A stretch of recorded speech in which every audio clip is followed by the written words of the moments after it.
luggage. We are off to Sudan today. We're catching the bus now, and it'll be, he tells us 12-hour bus ride.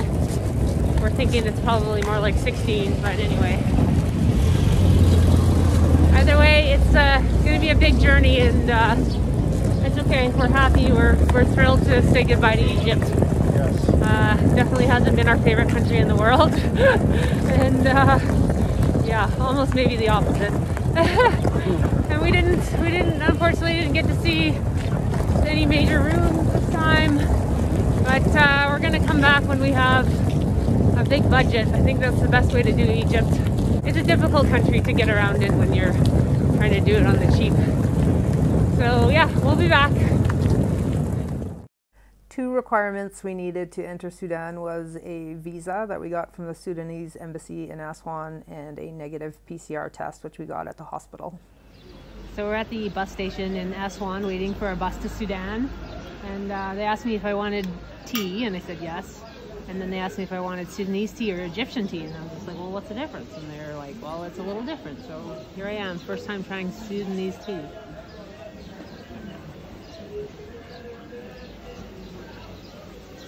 I don't see the difference. It's still tea. It's tea.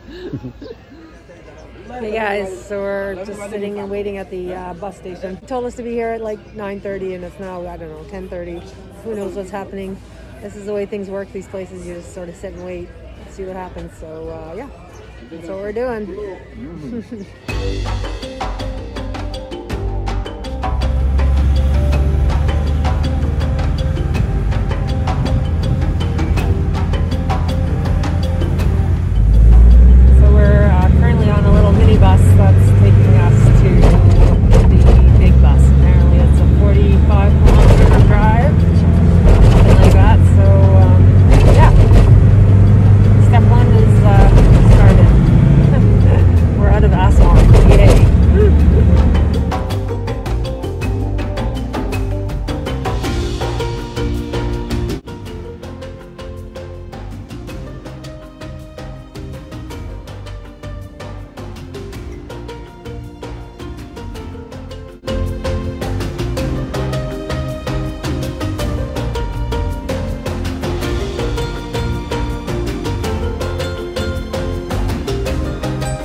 We're on the big bus. Yes. Yeah, so we're settling in for a, they say 12-hour journey. We'll see what happens. You never quite know. No. Anyway, we got lots of people, and yeah, wish us luck. We're headed to Sudan. Yeah. Looking forward to checking out a whole new culture. Yeah.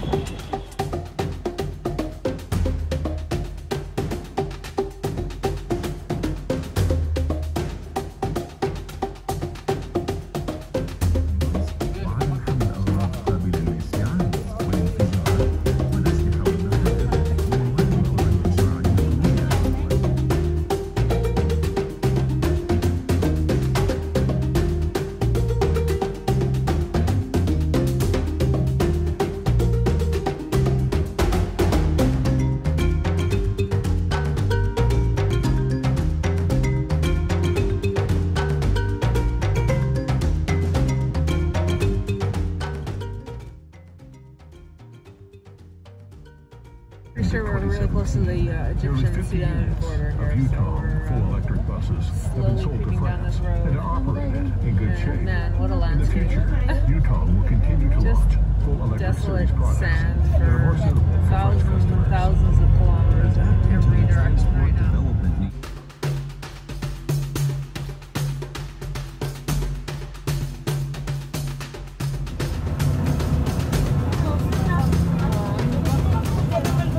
Green land port, it says over there.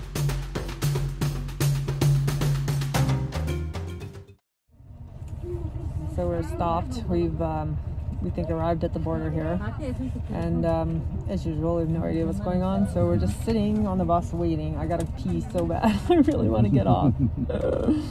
anyways, people are counting money and writing notes and doing all sorts of stuff. And yeah, we have no idea what's going on.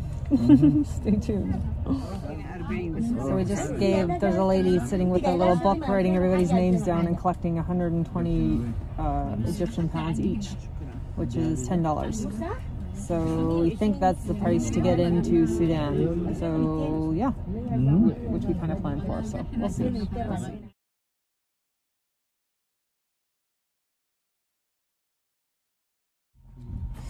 So customs guy just came on board and looked at our passport and our PCR test to make sure they're negative, and checked out our visas, and went through the whole bus and checked everybody's documents, and he's off now, and we're just sitting here and nobody really knows what's going on, I don't think.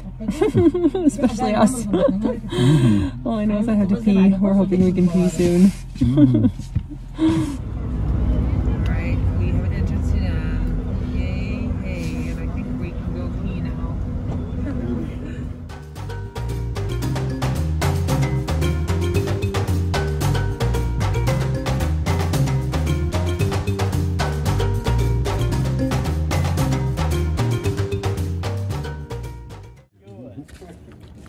Well, we're out of Egypt, and honestly, we can already tell the difference. These people are so chill and calm and peaceful and lovely, and Yeah, nice. yeah, if we were in Egypt, they'd be jumping all over us right now. I just want to show you guys, like, we had to all take all of our luggage out of the bus, and this is like the stuff that the Sudanese people are traveling with. They apparently we've read that they're a lot of stuff is expensive in Egypt, or sorry, in Sudan for them, like for import taxes and that kind of thing. So they go to Egypt and buy like washing machines and fridges and all this kind of stuff. And man, they got packages and packages and packages of stuff. It's kind of interesting. And the repack begins. Because there are no limits to what people can bring on the bus, they literally bring as much as they possibly can, and they pack it and pack it and pack every inch. Even the inside of the bus has tons of stuff in it. I can truly say this is like the first time ever that we feel like we don't have a lot of stuff. Usually we're like, oh my god, we have so much stuff. We see all these other backpackers with their little tiny 8-liter backpack, and we have our 2-3 suitcases and backpacks and I don't know what all. But man, these guys don't travel light, so yeah, we're feeling pretty good about ourselves right now.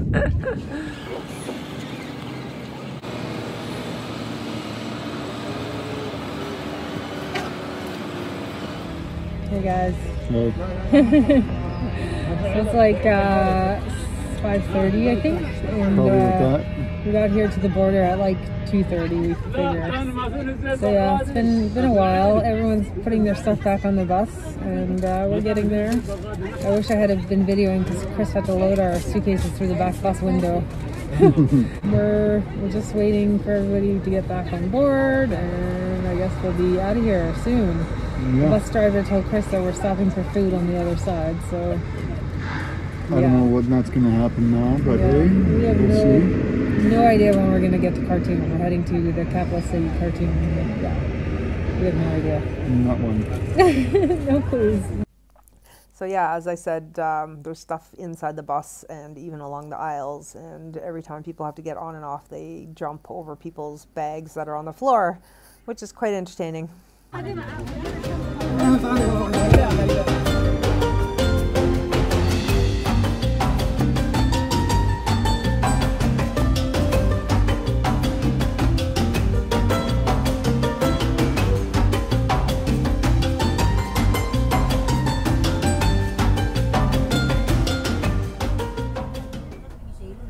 Okay, it's 6:20.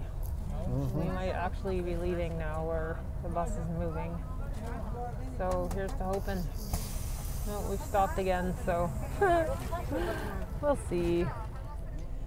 So you can't even imagine just what happened. We thought we were scot-free out of here, and an official came on the bus again to check passports, and he says, "Welcome to Egypt," and we're just like, "What?" And he's like, "This is Egypt. You have to leave Egypt before you go in Sudan." And we were like, "Oh, okay, we thought we already left Egypt."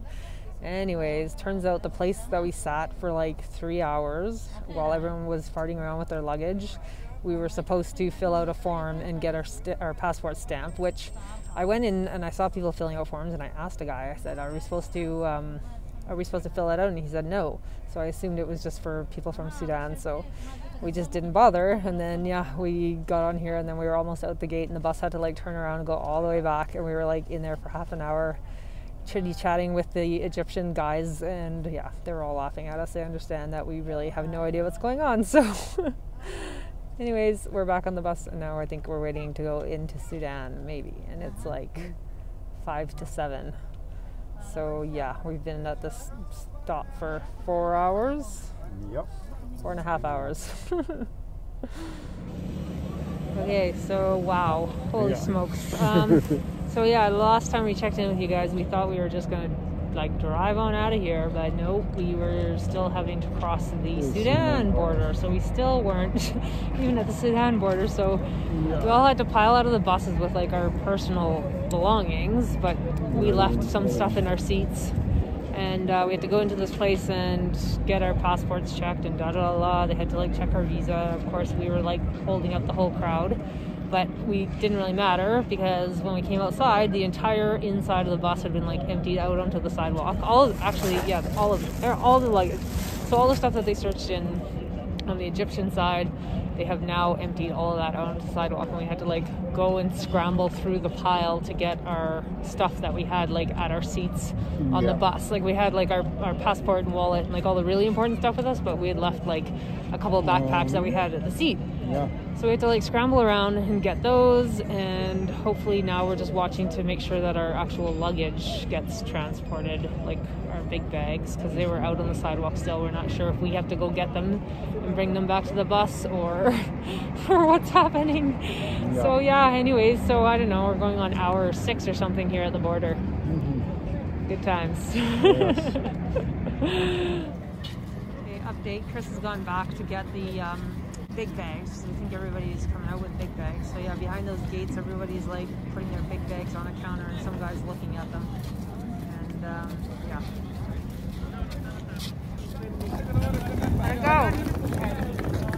How'd it go? You good? Are we good?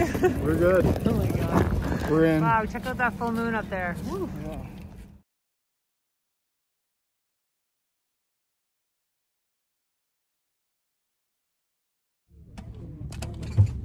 Hey guys, we're back on the bus. Yes, we are. 9:30 p.m. now. Yes. We got here at 2:30. Yes, it's been. Oh my gosh! It's been quite the day. So epic. It's like just witnessing the way things are done is just crazy. Yeah. Anyways, everybody's getting back on now. They're like loading the luggage back on. So. Here's to hoping we pull out of here in the next half hour or so. That's our early estimate. We'd like to be there. And then we asked some guy how long it took to get to Karthoum, and he said, "Oh, we'll get there tomorrow." So, like, that could mean many things. Considering we left, we thought the bus is at 9 this morning, and we'd be there by 9 p.m. And actually, it's past that right now. We haven't even left the border, so who knows? We'll get there when we get there, I guess. So after that last bit of video, Chris and I fell dead asleep, and meanwhile, the rest of the bus went and ate dinner, I guess. And when we woke up, we looked outside, and it was like this, and nobody was in sight. Guys. It's 4 in the morning. 4 in the morning. We're still at the border. Been sleeping here in our seats and trying to stay warm. We couldn't get to our suitcases because they're buried, and we're freezing and wanting our sleeping bags and stuff, but we couldn't get them. Anyway, I'm like people were sleeping on the floor of the bus and everyone's sleeping, and I don't know, a whole bunch of guys just came back into the bus. I have no idea where they were sleeping. Outside somewhere. Anyways, it was freaking cold, like desert cold. And yeah, I don't know, all of a sudden somebody came up and was playing music and they're honking the horn, and guess we're getting to be on the move. Anyway, yeah, this is the ultimate locals experience, I guess. So, yeah, that was 14 hours at the border. Fun times. Oh, yes.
We've arrived somewhere on the outskirts of the city, and people are asking us where we're going, and we say we don't know.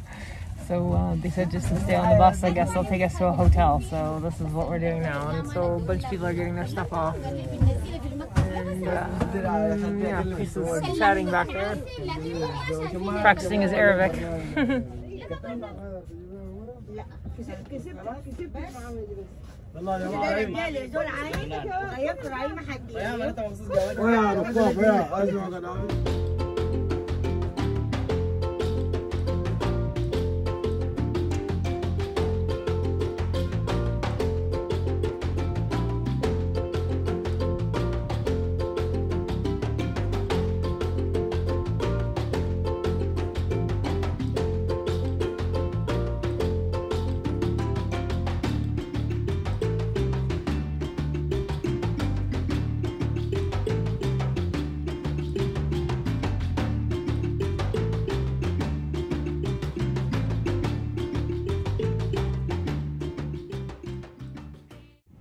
So our 24-hour bus journey has come to an end, and we're we've gotten off. We're waiting. We're just standing here. There's a lady who says that she's helping us to get a taxi to a hotel. So we're sort of just standing impatiently waiting to see what happens. Yeah. So we'll see. So all of our bags went into the back of this truck along with hers and her son's belongings, and she carted us off to a hotel and made sure we got checked in okay. Hey guys. Hey there. We made it. We made it to Sudan. We survived the ordeal. The epic 24-hour ordeal. More than 24 More than hours. 24 hours. Oh, yeah. That was... Yeah, wow. Yeah, it was a crazy night. I just wish that we had known, if we knew we were staying there, we would have gotten our warm stuff out of our bags just to stay warm. Yeah, because that was freezing. Yeah, it gets super Not cold pleasant. in the desert at night. Yeah. Nice in the daytime, but cold at night. Wow. Mm-hmm. Anyway, we survived. Another travel story. Oh yes. And we were really well taken care of by the people on the bus. Yeah. I mean, they didn't tell us that we were going to be cold, but, No, but they you know, made sure that we got food sometimes, and yeah. And you know, collected the fees from us that we had to pay, and yeah, because otherwise we would have had to go back to whoever wanted the money, and kind of like how we had to go back and get our stamps. So, yeah, when we were leaving the Egypt side. It was definitely nice. So. That was a bit of a mix-up, but yeah, we're in Karthoum, which is the capital city of Sudan. Yes. We met some guys in Egypt actually that are from Sudan, that are from Karthoum, and they're all engineers. Professionals that live and work here, and they've been taking care of us a little bit for the last day or so. So yeah.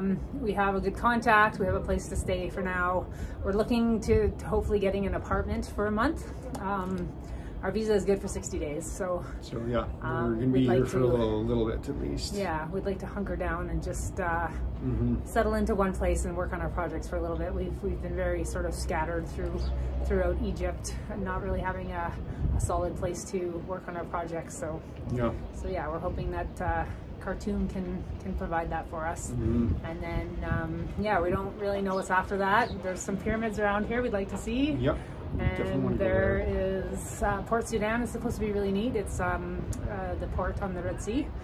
So yeah, who knows? The future is a mystery, as usual. Yeah, exactly. Of course, and everything's open. Yes. Wide open. We had to, of course, we said in our video, had to take a PCR test to come here. There's no quarantine or anything like that. It's really business as usual here.